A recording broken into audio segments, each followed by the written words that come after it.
স্বাধীনতার পরে জুলাই অভ্যুত্থান বাংলাদেশের মানুষের সামনে এমন একটি সুযোগ এনে দিয়েছে যা গত ৫৪ বছরে এই দেশের মানুষ পায়নি, পেয়েছিল কিন্তু সেটার সৎ ব্যবহার করতে পারেনি।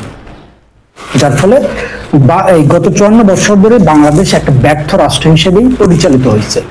সেটা কি, বাংলাদেশের বিদ্যমান রাষ্ট্রীয় ব্যবস্থা এবং রাজনৈতিক কাঠামোকে ক্ষুণ্ণে পাল্টে নতুন গণতান্ত্রিক এবং বহুজাতিক বহু ভাষার মানুষের জন্য একটা রাষ্ট্র বিনির্মাণের যে সুযোগ এসেছে সেইটা। তো সেই রাষ্ট্র বিনির্মাণ করতে হলে প্রথম যে মূল কাজ সেটা হচ্ছে সংস্কার প্রস্তাবগুলো বহুজনের রাষ্ট্র, সার্বজনীন রাষ্ট্র, গণতান্ত্রিক রাষ্ট্র, ফ্যাসিবাদ মুক্ত একটি রাষ্ট্র প্রতিষ্ঠা করতে হলে যে সংস্কার প্রস্তাবগুলো বিভিন্ন রাজনৈতিক দল বা সংস্কার কমিশনের পক্ষ থেকে, বিশেষজ্ঞদের পক্ষ থেকে, গণ আন্দোলনের গণ অভ্যুত্থানের যারা স্টেক হোল্ডার রয়েছে বিভিন্ন মহলের পক্ষ থেকে যে প্রস্তাবগুলো এসেছে সেগুলোকে সমন্বয় করা, সেগুলো বাস্তবায়ন করা। এই বাস্তবায়নের কাজটি যদি বর্তমান ইন্টারিম গভর্নমেন্ট না করে যায় তাহলে আমরা সুস্পষ্টভাবে দেখতে পাচ্ছি যে আগামীতে যে সরকার ক্ষমতায় আসবে তারা এই প্রস্তাব বাস্তবায়ন করবে না। কারা আগামীতে ক্ষমতায় আসার ক্ষেত্রে মানে সিরিয়ালে আগিয়ে আছে বা তারাই ক্ষমতায় আসবে বলে দেশের মানুষ বা আমরা বুঝতে পারছি, সেটা হচ্ছে বিএনপি।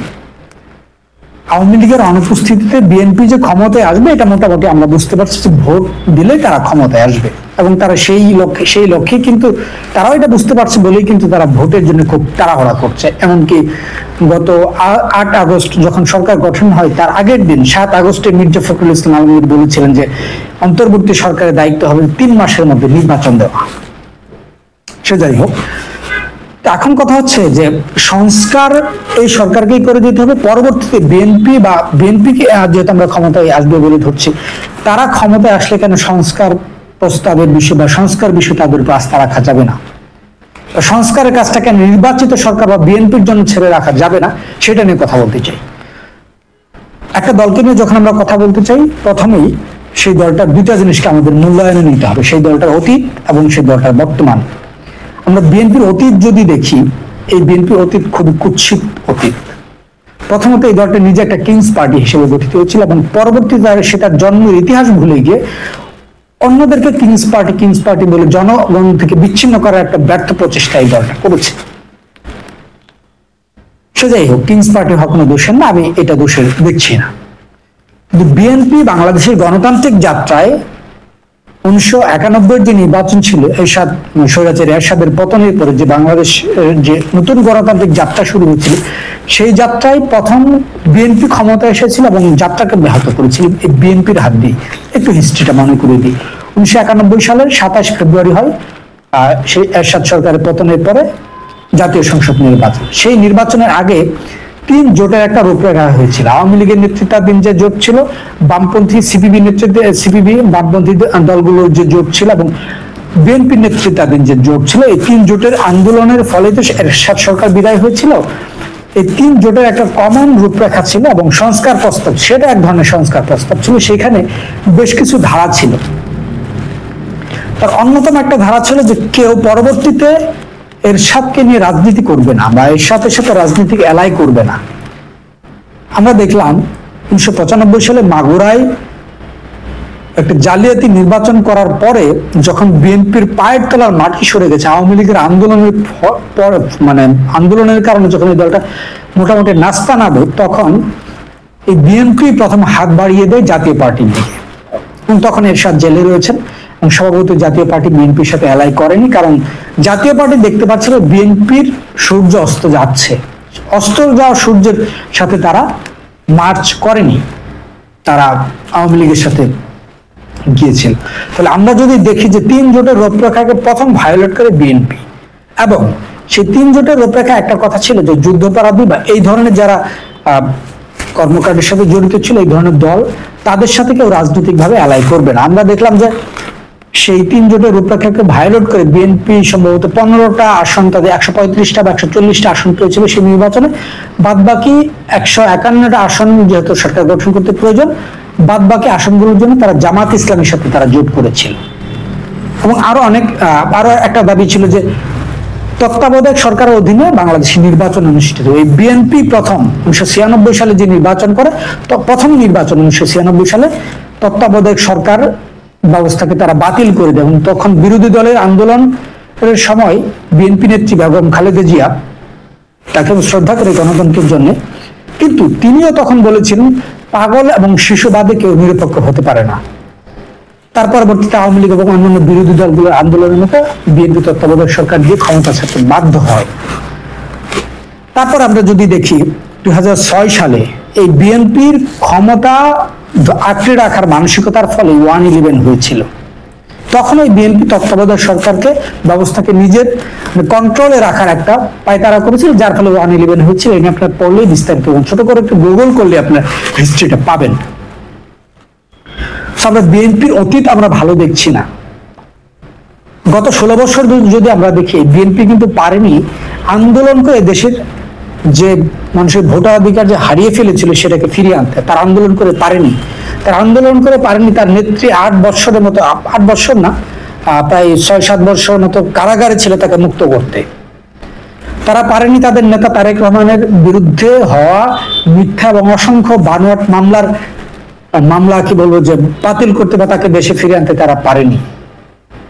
তারা পারেনি নিজেদের দলকে মানে কি বলবো রুট লেভেল থেকে সুসংগঠিত করে একটা দলকে মানে কংক্রিট ভাবে গুছায় রাখতে তারা পারেনি। একে তো সাংগঠনিক ব্যর্থতা, দুই হচ্ছে এই দলটা বারংবার রাজনীতিতে জনগণের সাথে দেওয়া প্রতিশ্রুতি, রাজনৈতিক যে প্রতিশ্রুতি ছিল সেগুলোকে ভায়োলেট করেছে। এখন বর্তমানটা যদি বিচার করি যে বিএনপি আবার ক্ষমতায় আসলে এই কাজগুলো যে করবে না তার গ্যারান্টি কি? আমরা দেখতে পাচ্ছি সংস্কার এবং নির্বাচন দুটোকে বিএনপি নিজেই মুখোমুখি দাঁড় করিয়েছে। যদিও মির্জা ফখরুল ইসলাম আলমগীর বারবার বলছেন যে সংস্কার এবং নির্বাচনকে মুখোমুখি দাঁড় করানোর একটা পায়তারা বা ষড়যন্ত্র চলছে, তিনি বারবার এই কথাটা বলছেন। কিন্তু আমরা দেখতে পাচ্ছি বিএনপির মহাসচিব নিজেই সংস্কার এবং নির্বাচনকে মুখোমুখি দাঁড় করিয়েছেন। কিভাবে? বিএনপি নেতা সালাউদ্দিন আহমেদ তিনি বা বিএনপি মহাসচিব মির্জা ফখরুল ইসলাম আলমগীর তিনি বলছেন যে হ্যাঁ সরকারের প্রয়োজনীয় সংস্কার তারা চায়। অন্যদিকে বিএনপির স্থায়ী কমিটির সদস্য মির্জা আব্বাস তিনি বলছেন যে আপনাদের সংস্কার মানি না, আপনারা যা সংস্কার করবেন তা পরবর্তীতে আমরা এসে পাল্টে দিব। তিনি বলছেন স্থায়ী কমিটির আরেক সদস্য আমির খুরশিদ মাহমুদ তিনি বলছেন সরি সংস্কার আপনাদের কাজ না, আপনারা নির্বাচন দিন, চলে যান। স্পষ্টতই দলের অবস্থান কি বিএনপির সেটা নিয়ে কনফিউশন আমাদের মাঝখানে, জনগণের মাঝখানে তৈরি হয়েছে। কিভাবে? দলের স্থায়ী কমিটি মানে দলের নীতি নির্ধারণের সর্বোচ্চ ফোরাম দলের স্থায়ী কমিটি বিএনপির, সেই স্থায়ী কমিটির 2 জন সদস্য স্পষ্টভাবে সংস্কারের বিরোধিতা করছেন এবং একজন তো বলছেনই যে আপনারা যা সংস্কার করবেন তা পরবর্তীতে আমরা কেটে দিব, মানে আমরা সেগুলো আবার সংশোধন করব।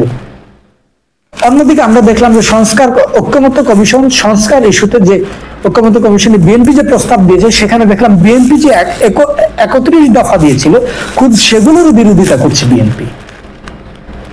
31 দফাতে বিএনপি বলেছিল যে প্রধানমন্ত্রীর নির্বাহী ক্ষমতা তারা কমাবে, কিন্তু সংস্কার প্রস্তাবে তারা এটা রাজি হচ্ছে না, সম্মত হচ্ছে না।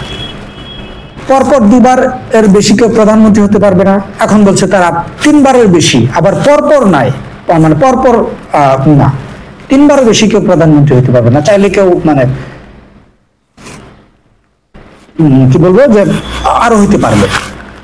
তার মানে সংস্কার ইস্যুতে বিএনপির অবস্থান এখন একদমই অস্পষ্ট। তারপরে আমরা আরেকটা বিষয় দেখি, গত 16 বছর আওয়ামী লীগের নিপীড়নের শিকার শুধু বিএনপি একা হয়নি। এই দেশের 16-18 কোটি মানুষ যারা অন্তত মানুষ আওয়ামী লীগ ছিল না, প্রত্যেকেই আওয়ামী লীগের নিপীড়নের নির্যাতনের শিকার হয়েছিল।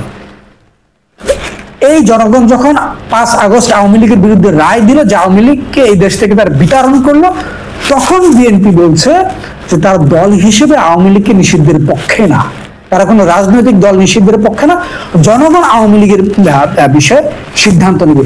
জনগণ 5 আগস্টে তাদের সিদ্ধান্ত নিয়েছে, আবার নতুন করে কি মানে ভোটের মাধ্যমে ভোট দিয়ে প্রমাণ করতে হবে যে তারা আওয়ামী লীগকে চায় না এই দেশে? আওয়ামী লীগ বিষয়ে বিএনপির অবস্থান একদমই স্পষ্ট না। এটা কেন হচ্ছে? মূলত বিএনপির ভিতরে ভারত বিরোধী একটা রাজনীতির চাপ আছে। আমরা দেখলাম যে বিএনপির সিনিয়র যুগ্ম মহাসচিব তিনি ভারতীয় শাড়ি পরিয়ে বিক্ষোভ করলেন, পরবর্তীতে বিএনপি বলল যে না না এটা আমাদের দলীয় বক্তব্য না, এটা তার ব্যক্তিগত। আচ্ছা, আমরা মেনে নিলাম। আওয়ামী লীগের সূত্রে দেখি বিএনপির মধ্যে আবারও দুটা ভাগ আমরা দেখতে পাই। বিএনপির মহাসচিব বলছেন যে তিনি কোন রাজনৈতিক দল নিষিদ্ধের পক্ষে না, জনগণ আওয়ামী লীগের বিষয়ে সিদ্ধান্ত নেবে। রিজভী সাহেব একই কথা বলছেন। অন্যদিকে সালাউদ্দিন আহমেদ তিনি বলছেন যে না, আওয়ামী লীগ নিষিদ্ধ থাকতে হবে, আওয়ামী লীগের নিষিদ্ধের বিষয়ে তারা মানে একদম দলের থেকে স্পষ্ট অবস্থা, এইভাবে কথা বলছেন। তারেক রহমানও এই ধরনের কথা বলছে, আওয়ামী লীগকে পুনর্বাসন দেওয়া যাবে না। তাহলে দলের মধ্যে আমরা স্পষ্টতা দেখতে পাচ্ছি বিএনপির কোন ঐক্য নেই, বক্তব্যের কোন ঐক্য নেই। এই দলটাকে আমরা কি করে আস্থায় রাখবো? একেতে সংস্কারের বিষয় নেই, যে আওয়ামী লীগ বিষয় নেই। তাহলে আমাদের জনগণের পক্ষ থেকে আমাদের একটা স্পষ্ট অবস্থান হতে হবে যে বিএনপির উপর আমরা সংস্কার এবং আওয়ামী লীগের বিষয়ে সিদ্ধান্ত ছেড়ে দিতে পারি না। সংস্কার এবং আওয়ামী লীগ বিষয়ে সিদ্ধান্ত এই সরকারের কাছ থেকে আসতে হবে এবং সেটা দ্রুত আসতে হবে, এবং দ্রুতই নির্বাচনের মধ্য দিয়ে আমরা আবার নতুন করে ডেমোক্রেসির দিকে যাত্রা শুরু করব। এবং এই নির্বাচনটা এমন ভাবে হতে হবে যে নির্বাচনের পরবর্তীতে যেন গণতান্ত্রিক স্বৈরতান্ত্রিক কর্তৃত্ববাদী শাসন যেন চেপে বসার মতো সুযোগ না পায়। আওয়ামী লীগ 2008 সালে সুষ্ঠু নির্বাচনের মধ্য দিয়ে ক্ষমতায় এসেই কিন্তু বাংলাদেশে ফ্যাসিবাদ কায়েম করেছিল। একইভাবে 2024 অভ্যুত্থানের পরে 25 বা 26 নির্বাচনে যেন এমন কোন সরকার ক্ষমতায় না আসে যারা নির্বাচিত হয়ে এসে আবারও বাংলাদেশে কর্তৃত্ববাদ ফ্যাসিবাদ শাসন প্রতিষ্ঠা করবে। কারণ আমরা দেখতে পাচ্ছি শেখ হাসিনা যে ধরনের মেন্টাল ট্রমার মধ্য দিয়ে এসে বাংলাদেশে ফ্যাসিবাদ প্রতিষ্ঠা করেছিলেন, যে জেদের বসে ফ্যাসিবাদ প্রতিষ্ঠা করেছিলেন, এরকম আরেকজন শেখ হাসিনার মানসিকতা বা মনস্তত্ত্বের লোক বাংলাদেশের ভবিষ্যতের রাজনীতির জন্য প্রস্তুত হয়ে গিয়েছে। এটা আমাদের জন্য বিপজ্জনক। ওই বিপদের ফাঁদে জনগণ পা দিবে না বলেই আমরা আশা করি, এবং জনগণ কিন্তু তাদের অবস্থান স্পষ্ট অলরেডি করেছে, আমরা দেখতে পাচ্ছি সেটা।